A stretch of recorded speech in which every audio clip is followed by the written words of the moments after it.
Good afternoon and welcome to the next part of our series in the Mortal Kombat Franchise Documentary.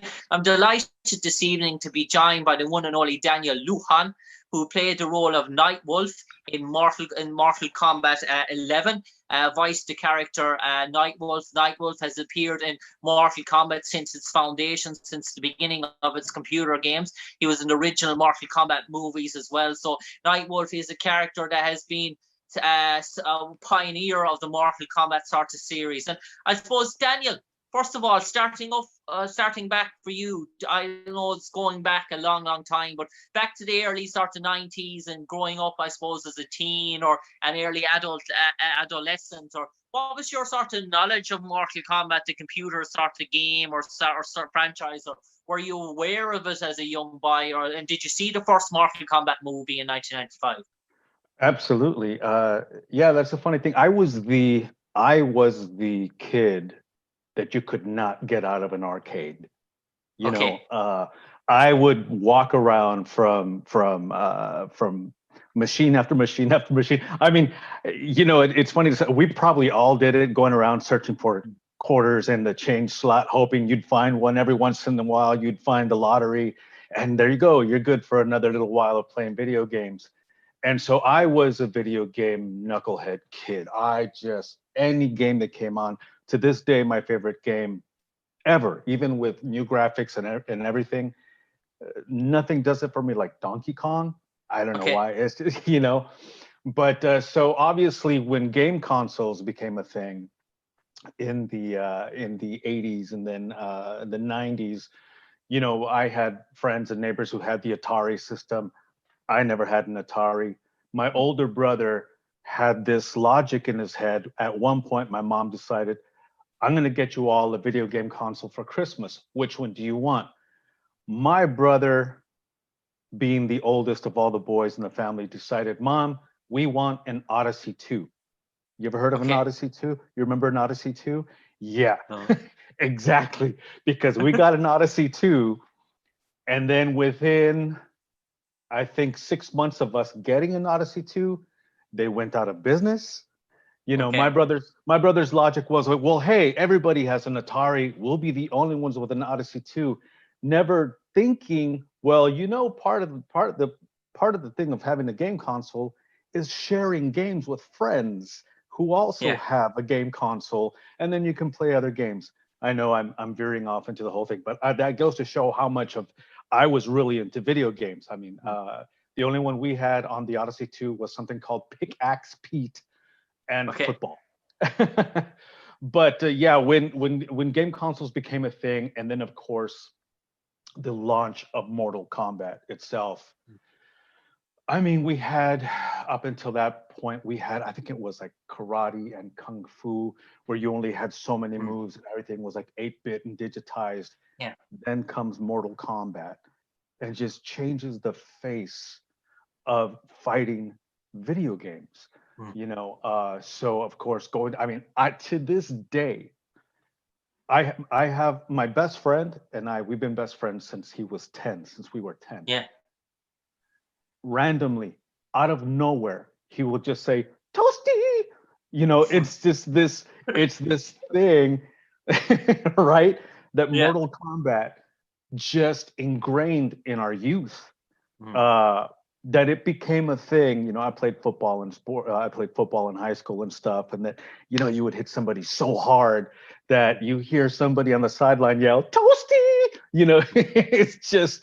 It was that thing, so yeah, I mean, I remember appearance-wise, I grew up in El Paso, Texas, next to the Tigua Indian Reservation.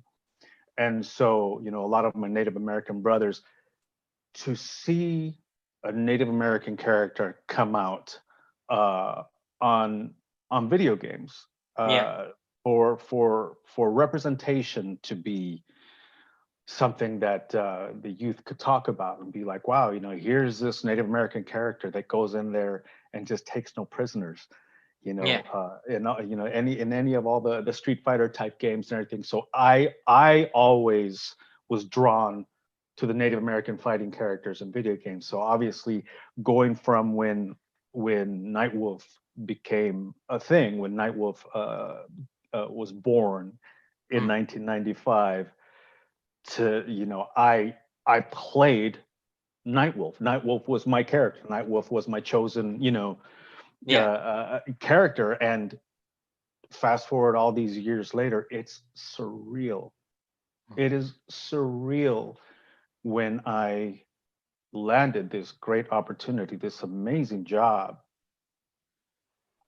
It's just one of those, like, what's the word when you manifest something? You say to yourself, I believe in manifestation, and that you really can, you put energy out into the universe, and a lot of times it comes back to you. Never thinking to myself, oh, one of these days I will be able to voice such characters. Because back in the early 90s, we didn't see this becoming what it became. Even back then you would think about graphics on something and be like, wow, look at these graphics. But not thinking that voiceover for such things would progress to the level that it has nowadays. It's all come full circle, and sometimes it's just I have to sit down and just stop and think to myself, oh, that's right, I'm doing that now. That's me. It's surreal. And I suppose, Daniel, in terms of Mortal Kombat, I suppose you mentioned the character Nightwolf and his impression that he made on you in terms of a childhood.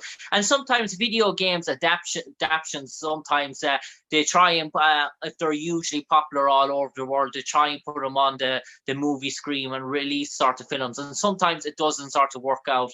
And in terms of Mortal Kombat's big rival at that time was a big sort of production in itself in Capcom's Street Fighter. And while Street Fighters probably didn't receive the reception that it did, Mortal Kombat was a big success. And in terms of that, do you think, obviously being engrossed in the Mortal Kombat sort of background, would you think that was because of the array of characters and the array of sort of vast sort of storylines that made Mortal Kombat, that it was able to transcend the movie screens, where two other big fighting games, Street Fighter and Tekken, it seemed failed? Yeah. I think, I think it was the if that's the correct term, realism of Mortal Kombat when it first came out. Because if you remember, back in the day, I guess, what was the video game? Dragon's Lair? That it was a cartoon animated into a video game system, and you would, it was all about your timing on your move that would get you to the next level or the jump into whatever. So it drew animation into video games, whereas Mortal Kombat used real people to fight on these video games. I think that was the thing where the audience could connect, because at very first, when you're watching Mortal Kombat for the very first time, these are real people, pixelated people, but real people fighting in the video games, as opposed to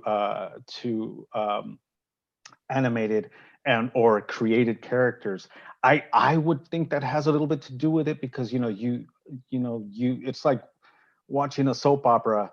You can see actors acting something and you connect to it more than to watching a video game story back then, before video games became what they became, with storylines and stuff like that. I think, it's I go back to the movie as well. And, you just look at me, you can imagine, I wanted to be at the point where Gary Lightfoot Davis was at the time, getting this opportunity to play the character in a movie. You look at him at movies from like The Indian in the Cupboard. I always saw myself in that place as well, as I tell you about, again, manifesting these things. I guess, when I saw the movies back then, and of course, who can forget Mortal Kombat? It was a time of techno and everything, everything hit at just the right time. And it's the sort of thing, like I'm keeping my ears open, manifesting, still hoping that, that they in fact bring back yet another animated series, and Yeah. it would be, you know, my heart's desire to be able to go in there and represent in anything that is to come, and be able to represent Nightwolf as best as I could, you know, and give the fans and the audience out there what they want. And I suppose Mortal Kombat 11, millions of copies sold worldwide, all over the world, from Brazil to Yeah. Argentina to South Africa to Ireland to England, all across Europe. And I suppose the animation, the cutscenes, they're probably like a 3.5 hours. It's probably like a full sort of movie in terms of Yeah. details, in Yeah. terms of watching that. So obviously your character in terms of Nightwolf, I mean, it's probably like playing a blockbuster, an hour and a half movie, in terms of 3.5 hours, but in terms of all the dialogue that you have to do, it probably feels like that you're talking for a full 60 minutes in Mortal Kombat, sort of Yeah. the amount of Mortal Kombat amount of dialogue in terms of that. So in terms of being in a movie, if you released it on its own, and we've seen it on YouTube's and the back sort of millions and millions of views, it can stand on its own even without the video game, the fighting sort of thing, if you just wanted to watch it as a movie. Right. No, absolutely. You know, one day, randomly, you know, they always they tell you that you know, as an actor and stuff, you should never really go in there and Google yourself. But hey, you can't help but do it sometimes. You know, you Google your name, you see what pops up, and I found many YouTube pages were just, you know, the voices of Nightwolf throughout the years. And you know, to see it pop up, and then, you know, you have the whole dialogue on the bottom where people are like, oh, who do you think did it best, and they start naming names, and you know, your name pops up and stuff, and you say to yourself, wow, this is amazing. These are people around the world having this unified conversation talking about our voices, you know, in the video game. And I commented one time, because, you know, through my YouTube, through my Google account and stuff, I commented, and it took people like a couple of days to make, you know, connect the dots, and I started having conversations with people, because they're just like, oh my God, it's you. I what are you doing in here? I can't believe you're I can't believe you're in here. And I found it, you know, it was so awesome, you know, to have that connection with I mean, I guess I can say fans and people who play the game throughout the world. And I remember some people would just say like, wow, you know, I had a lot of respect for the character and everything beforehand, but now just the fact that you're in here conversing with us, I think that's just so cool. I give you so much more credit and so many more props. That's amazing. I have a lot of respect for that, you know. And I love finding these communities here and there. I mean, one day, just last week, I had tweeted something about, you know, Indigenous Day 2020. And for me, you know, I had been a smaller Twitter personality, and the tweet blew up. In that day, it just blew up. I mean, it had so many retweets and comments and stuff. And it is, again, and I go back to saying it's surreal to have this connection with people, and I think that's what the games are. You know, they're connections that connect people throughout the world through different things, through an avatar. People get connected. You know, yes, it's it's a violent video game where, you know, there's decapitations and all kinds of crazy things are going on. But you know, if there's going to be violence in the world in any kind of way, video games is the place. Video games. You know And I what suppose I mean? we have to realize this is fantasy sort of violence as well, in terms of characters that are immortal in many cases, not every day on the sort of street sort of scenarios that you would uncover. But Daniel, in terms of your character Nightwolf, throughout the years, in terms of original computer games and through the graphics and the animations of it in terms of video games, to see the trajectory of what he appears like today. And obviously when you saw it back the first time, you saw the animated appearances or the drawings for Nightwolf, obviously you were voicing his voice. You sort of taken back from what you remember and you say, whoa, this guy, in terms of what they can do now in terms of animation and what Nightwolf looks like in terms of the 21st century. It's amazing. Just like I was saying about that tweet, for example, I took I don't know if you would have seen this. I mean, you found me out of the blue, and I was just kind of like, wow, just to get the email one day, I was like, oh, hey, somebody found me. On Twitter, when I tweeted the Indigenous Day, I took Nightwolf's head, right, and I superimposed it onto one of my old headshots, and it's amazing just how close our features were to each other. We literally look like each other. So when you talk about the graphics and just, I mean, how you can squeeze in through, you know, like the phone and stuff like that, and see just, we talk about video games back in the 90s and what you know, when things would run, you know, square or animated, or when Michael Jordan was dunking a basketball in one of the basketball games, you know, back in the 90s, you said, wow, that actually looks like Michael Jordan dunking the basketball, to the extent of what it could back then. But just now, the graphics, I tell you, like you know, you walk into a store that's displaying the games, like, you know, Best Buy or something, and you walk by the screen and you take for granted that, like, oh wait, that's a video game. You think you're watching a movie or you're watching a live sport. I you know, it makes me happy, like, you know, you go back to the original games where the kicks were only so high or so low, the squat thrusts, you know, the punches were just like in one direction, stuff like that. Now, all the amazing things that they're able to do. I have done motion capture. I wasn't, you know, I wasn't blessed enough to be able to do motion capture for these games. I did motion capture for the Kong Skull Island ride at Universal Studios. You know, so I have that experience, and it's just amazing. You know, you have these dots on you and stuff like that, and to know what technology has, how much it's advanced, that you can literally go there, put all these little dots on your face, smile, and that's your smile. You know, like Andy Serkis, you know, playing all these characters in films and stuff. I mean, I love what I do. I feel blessed to be a part of this, and you know, it's like Oz. You know, you get to see the man behind the curtain, you know, and be a part of it. That's thrilling. It really is.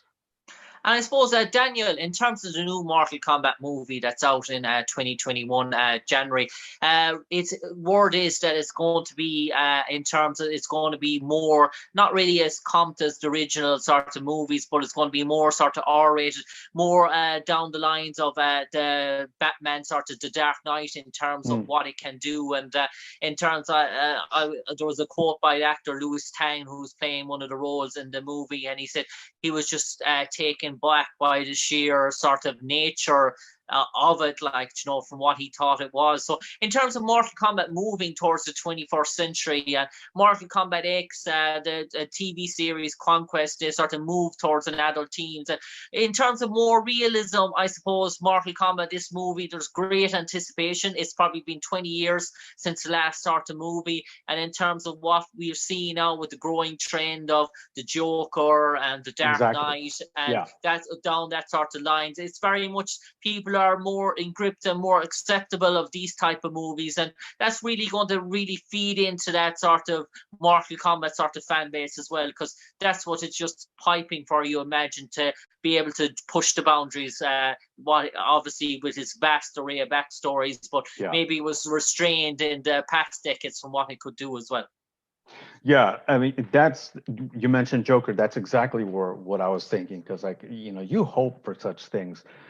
With any movie, with any project, it's only as strong as its writing, you know, and it's so easy with projects where people have so much passion for something, and it's so easy because of the subject matter. It's so easy to go campy, you know, like you look back at, like, what was it, a Double Dragon, all these things that, you know, it's camp. It's almost like it's a bad substitute of itself. So when something is written clever and dark, like a Dark Knight, like a Joker, and so many more. You know, it's, yes, in some cases it's more of a niche audience, because in many cases, especially when it comes to film, people want explosions. They want the black cop, white cop. White cop doesn't get the black cop, so there's all this Joker, all this laughter ensues because it's this silly comedy. But I think people are ready to break free of just the stamp. Oh, here's another movie, and here's another movie, and here's another movie. It's, you know, it's a recipe that's worked for so many years. But I really think people have grown tired of the recipe of just the same old, get the same old out there. People will, you know, all the Fast and Furious movies. I think I saw the first one.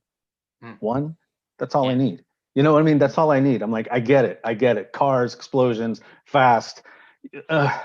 You know, give us substance, give us a storyline, give us the heart of the character, why this person is the way that they are, what led them to get there. If they're dark, why are they dark?